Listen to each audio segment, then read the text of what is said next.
Bien amigos, retornamos aquí desde los estudios de RPP Televisión con la central de informaciones. El domingo, día de elecciones congresales extraordinarias. Estamos en comunicación telefónica con Marisol Perestello, secretaria general del Partido Popular Cristiano. Ella ha sido en su momento ministra de Justicia y, por supuesto, es un gusto conversar con ella. ¿Cómo está Marisol? Buenas tardes. ¿Cómo estás, Carlos? Buenas tardes. Bueno, a ver, tenemos ya menos de 48 horas para las elecciones. De acuerdo a cómo se ha estructurado la campaña, de acuerdo a los sondeos de opinión pública, en fin, ¿cómo vislumbra usted la configuración del próximo Congreso? A ver, yo creo que va a ser un Congreso fragmentado, en el que no va a haber una mayoría como la que se dio en el Congreso disuelto. Y yo creo que eso es bueno. Creo que eso va a obligar a los consensos, a la búsqueda de puntos de encuentro. Creo que todos tenemos que ya entrar a una etapa de reflexión en la que respetemos las posiciones de las personas que piensan distinto a nosotros y que quienes se sienten en el Congreso a partir de los votos del día domingo van a ser los que nuestro país quiere. Y entonces los antis unos o los antis otros tendrán que pasar al respeto, ¿no? A respetarnos y a intentar en medio de nuestras diferencias buscar lo mejor para el Perú, y yo creo que eso siempre es posible. Y además tener la capacidad de identificar a quienes entran con intereses subalternos, sin importar de qué partidos son, porque esos son los verdaderos enemigos del Perú. Claro. Ahora, ¿confía usted en que el próximo Congreso será mejor que el que fue disuelto? Yo no creo que sea posible que haya un Congreso peor que el anterior.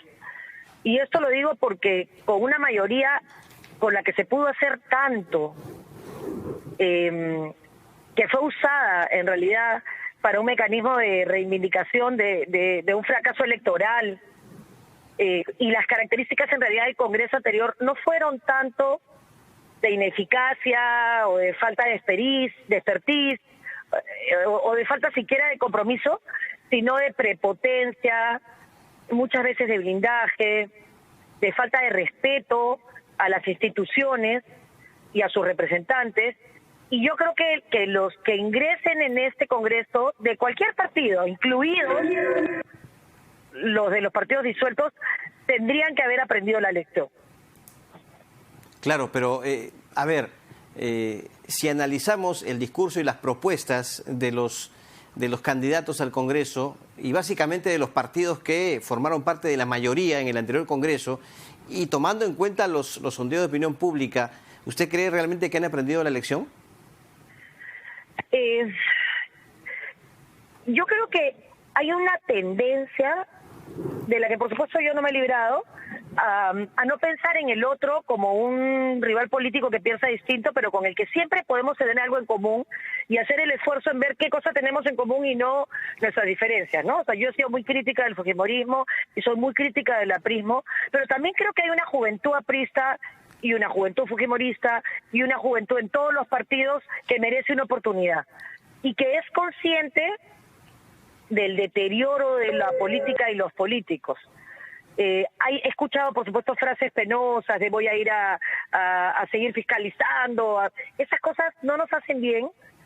Y además es tan corto el tiempo, Carlos, que si no logramos identificar los proyectos de ley en reforma política, en reforma de justicia, para mejorar los temas de seguridad y fiscalizar al Ejecutivo, pero de manera colaborativa, el Perú va a perder 1 año y medio más, ¿no? Y yo creo que eso no es el objetivo de nadie. Además, la proximidad de las elecciones del 21 también nos generan un espacio de esperanza que yo veo con ilusión, la verdad. Claro. Hablemos de la labor de la Comisión Permanente, Marisol. ¿Cómo la calificaría usted? ¿Se ha enmarcado dentro del ámbito constitucional? Yo creo que no, yo creo que el trabajo de revisión de los decretos de urgencia era importante. Creo que había que identificar algunas cosas que no están bien en los decretos, pero se corregirán, digamos, se puede mejorar. Creo que han hecho un uso de sus facultades administrativas desproporcionado.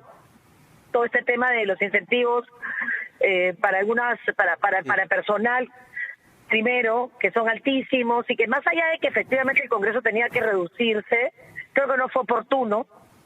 Las contrataciones de último momento tampoco le hacen bien. Y entonces creo que la permanente va a tener un cuestionamiento inicial y va a ser de las primeras cosas que el próximo Congreso tendrá que revisar, ¿no? Claro, hay inclusive, perdón Marisol, una denuncia ya presentada contra miembros de la mesa directiva, entre ellos Pedro Lechea, Marvin Palma, Salvador Eresi, Karina Beteta, y es por el tema justamente de otorgamiento de bonos para retiros voluntarios en el Congreso. Sí, claro, es que como te digo, si el Congreso tenía mucha gente, no te olvides que habían, por sentencias, se había reincorporado mucha gente que finalmente no necesariamente se le asignaban las labores que debía de asumir, y sí había que reducir el tamaño del Congreso en términos de personal, y no estar contratando constantemente a los amigos, a gente más o menos capacitada. Pero creo que no era la oportunidad. O sea, creo que un Congreso disuelto, cuestionado además por la sociedad, resquebrajando la necesidad de un poder legislativo con credibilidad, debía haber hecho su trabajo y haber dejado los temas administrativos para un nuevo Congreso con legitimidad. Así que creo que van a tener que responder por los errores y por las decisiones que han tomado, ¿no? Que no hacen más que poner en evidencia que el poder que concentraron lo utilizaron mal, y eso ha sido también parte de lo que ha generado el descalabre político que hemos vivido en los últimos 3 años, ¿no? Así es. ¿Qué opina sobre la situación en torno al Partido Morado y su líder Julio Guzmán? ¿Cree usted que lo ocurrido con Guzmán, primero, puede perjudicar su intención de llegar a la presidencia de la República, y 2, puede a su vez crear un efecto negativo en la candidatura de los integrantes de ese partido al Congreso? Mira, yo no hubiera votado por el Partido Morado nunca. Yo no creo en los caudillos. Yo creo en los partidos políticos que tienen ideas, que tienen tradición. Julio Guzmán, ¿para usted es un caudillo? Para mí es un caudillo, claramente, ¿no? Es un ismo más, o sea, es un toledismo, es de las típicas aventuras que tiene el rostro y la cara de una persona y que cuando trata de entender qué piensa no lo entiendes. Ya. Entonces, ese tipo de instituciones terminan con su líder. Ajá. Y yo creo que, espero, de verdad, que este movimiento que giró en torno a él sea capaz de sobrevivirlo. Hablo políticamente, por supuesto. Es difícil, ¿no? Lo que se ha visto el fin de semana cuestiona no solamente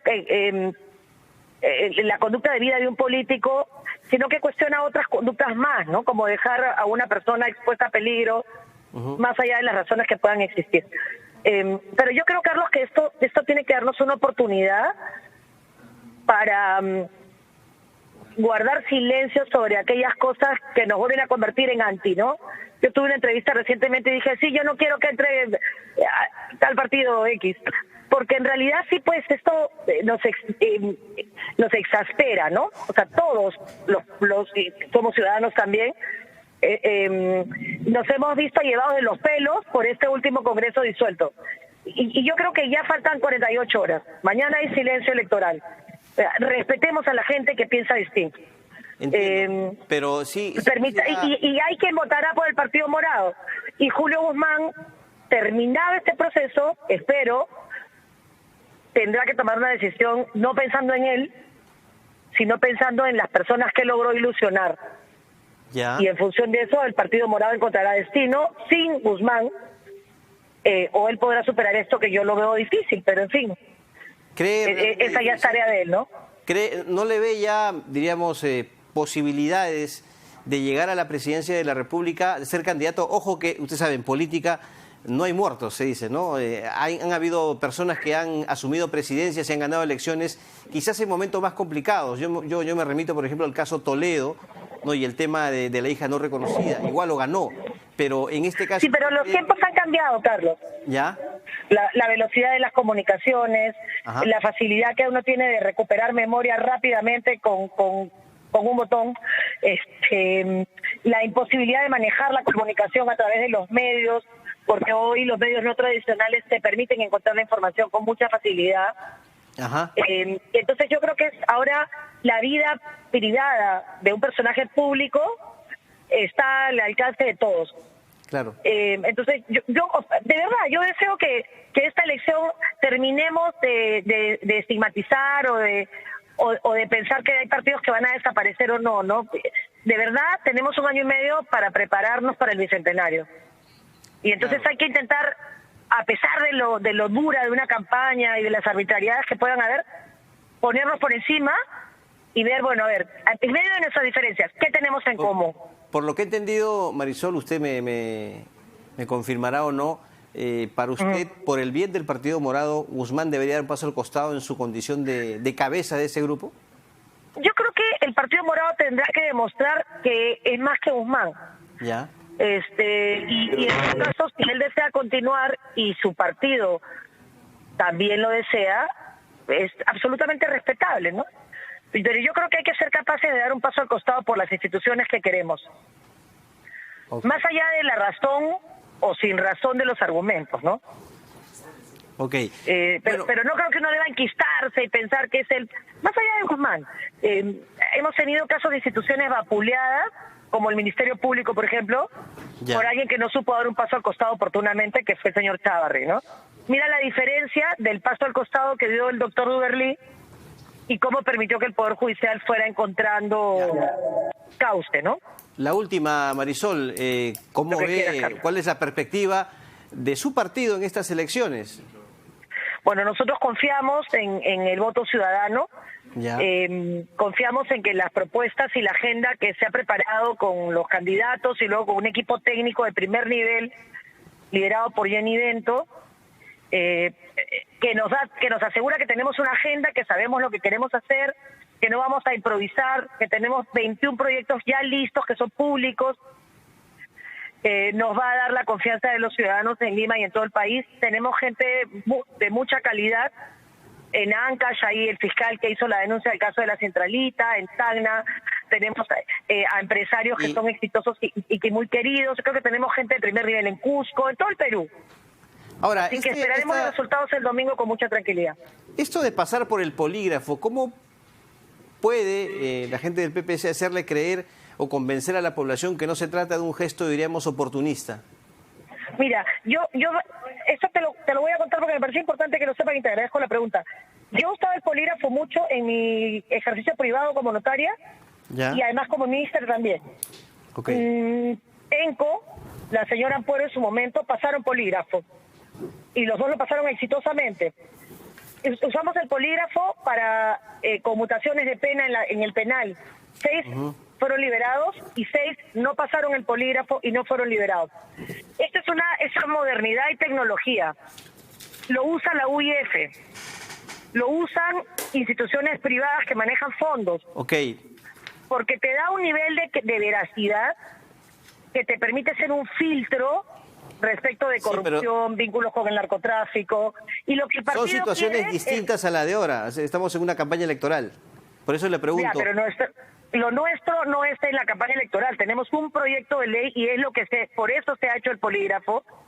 Tenemos un proyecto de ley para que todos los candidatos del artículo 99 de la Constitución, o sea, presidente, vicepresidentes, ministros, Tribunal Constitucional, Defensoría del Pueblo, antes de asumir el cargo, no como ahora que lamentablemente no se ha podido hacer, pasen el polígrafo porque la confianza de los ciudadanos no la vamos a recuperar solo con discursos. Incluso los partidos seguramente tendremos sorpresas y tendremos que saber actuar frente a esas sorpresas separando a gente que no merece el honor de representar a los peruanos. Muy bien. Marisol, le agradezco mucho. Muy amable. Gracias a ti, Carlos. Marisol Pérez Tello, secretaria general del Partido Popular Cristiano, estuvo con nosotros. Hacemos una pausa, amigos televidentes, y continuamos con la Central de Informaciones.